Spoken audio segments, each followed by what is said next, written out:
지인이 부모님께서 명의를 이제 자기 명의로 해준 거예요. 네. 그래서 뭐 그게 뭐 부모 자식 관계니까 저는 모르는 사람 입장에서는 명의를 대신해서 할 수 있지 않나라는 생각을 했거든요. 근데 이게 어떤 함정이 있다면서요. 큰일 나네. 그렇군요. 네, 집이 날아가는 거예요. 안녕하십니까. 태평하게 세금 문제를 풀어드리는 태평한 민세부입니다. 여러분, 자녀에게 집 많이 사주시죠? 집 사주실 때 크게 발생할 수 있는 문제를 갖다 오늘 짚어드리도록 하겠습니다.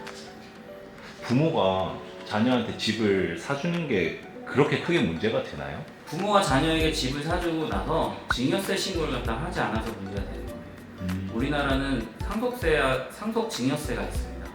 무상으로 갖다가 부를 축적하거나 재산을 취득하게 되면 증여세를 갖다가 부과하게 돼 있습니다. 또 부모님이 이제 집을 구입한다고 할 때 본인이 거기서 거주 목적으로 집을 갖다 구입하셨는데 그거 명의를 갖다가 자녀 명의로 하는 경우가 있습니다. 근데 그런 경우에는 자녀 이름으로 부동산 취득하게 된 거기 때문에 증여세가 과세될 수 있어요. 부모 계좌에서 모두 매도인한테 돈을 갖다 이체하고 잔금까지 치른 경우에 제일 문제가 됩니다. 이거는 누가 봐도 명백하게 부모가 자녀의 집을 사주기 위해서 돈을 갖다 증여한 꼴이 되는 거죠. 자녀의 명의로 집을 취득하고 부모가 거기서 전세를 살고 있다라는 식으로 계약서만 작성해가지고 실제로 물론 거기서 거주는 하시지만 전세 계약을 쓰고 그 다음에 거기에 명의는 또 자녀의 명의로 갖다 하는 경우에도 증여세가 과세될 수 있어요. 자녀가 부모에게 돈을 빌렸다라고 말을 하는 경우가 있는데 이것 또한 크게 문제될 수 있습니다. 세무서에서 봤을 때도 좀 이거 약간 탈세하고 한 정황으로 볼 수도 있지 않나요? 일단은 이거는 사실 명백하게 현금 증여했다라고 볼 수 있는 거예요. 근데 이거를 뭐 피해보겠다고 부모님이 거기서 사시니까 전세 계약해서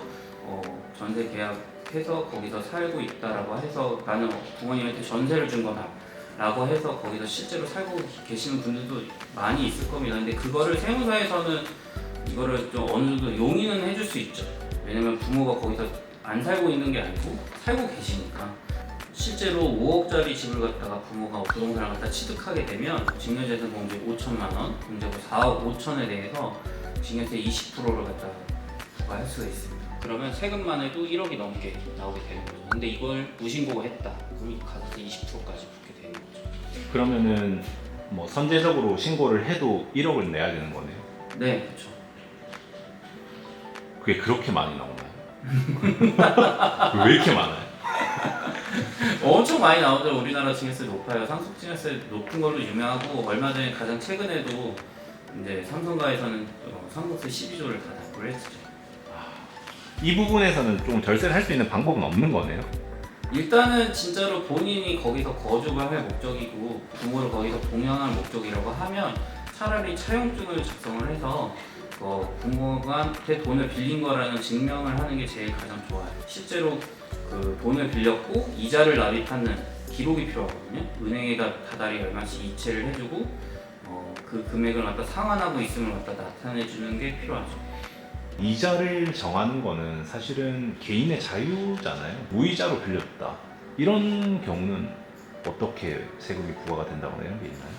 두 가지가 있어요. 네. 특수관계가 있는 경우하고 특수관계가 없는 경우. 특수관계가 없는 경우는 무이자로 돈을 빌려줄 수 있죠. 내가 예를 들어서 친구예요. 친구에게 돈을 무이자로 빌려줄 수 있습니다. 특수관계자에게 돈을 빌려주거나 돈을 빌리거나 할 경우에는 법정 이자율대로 이자를 갖다가 주고받아야 됩니다. 이게 증여세 과세 대상에 해당이 되려면 이 법정 이자율로 계산한 이자가 연간 1,000만 원이 넘어야지 증여세가 과세가 됩니다. 그런 것들에 대해서 보기 위해서 집으로 실제로 국세청에서 방문을 하기도 한다고 하던데요.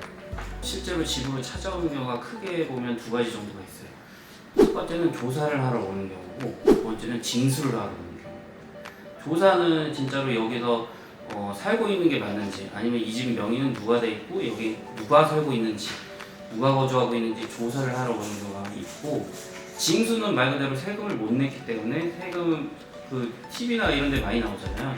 문 따고 들어가가지고 은닉재산들 다 추적해가지고 돈 가져가고 이렇게 하는 경우가 있는데 그거는 이제 징수의 목적으로 오는 실제로 이렇게 찾아왔을 때 뭐 어떻게 좀 대응을 하는 게 좋나요? 징수의 목적으로 오면 사실 답은 없습니다. 네, 징수의 목적으로 온 경우에는 가져가라고 해야죠. 조사로 해서 온 경우에는 그 즉시 세무사한테 연락을 해서 그 조사관 자리에 참관하면서 같이 대응할 수 있게끔 도와드릴 수 있고, 거기서 말을 아끼시고 빨리 세무사를 찾는 게 좋습니다. 만약에 그 부동산 자체가 은닉재산이면 바로 공매 처리됩니다. 체납 징세과에서 이 재산이 실제로 그 체납자의 재산이고 이 집 말고는 더 이상 이제 세금을 갖다 징수할 수 없다라고 하면 공매를 통해서 이 재산을 갖다 처분해서 회수하게 돼 있죠. 큰일 나요. 그렇군요. 네, 집이 날아가는 거예요. 근데 사실 징세과에서 그렇게 나온다고 하더라도 내가 세금을 이런 식으로 내겠습니다. 어떤 식으로 분할이라도 매달 얼마씩 세금을 내겠다라고 하고 사정을 갖다 그 징세과랑 잘 얘기하면, 징세과에서는 사실 의식주잖아요. 의식주 문제이기 때문에 거기서 못 살게 그 집을 갖다 빨리 처분해서 넘겨버린 다음에 현금으로 만들겠다. 이런 경우는 사실 그렇게 많지는 않아요. 오늘 영상 시청해주셔서 감사합니다. 궁금하신 점 있으면 댓글 남겨주시면 제가 상담해 드리도록 하겠습니다. 편하게 세금 문제를 해결해 드리는 최평한 선생님이었습니다. 감사합니다. 네.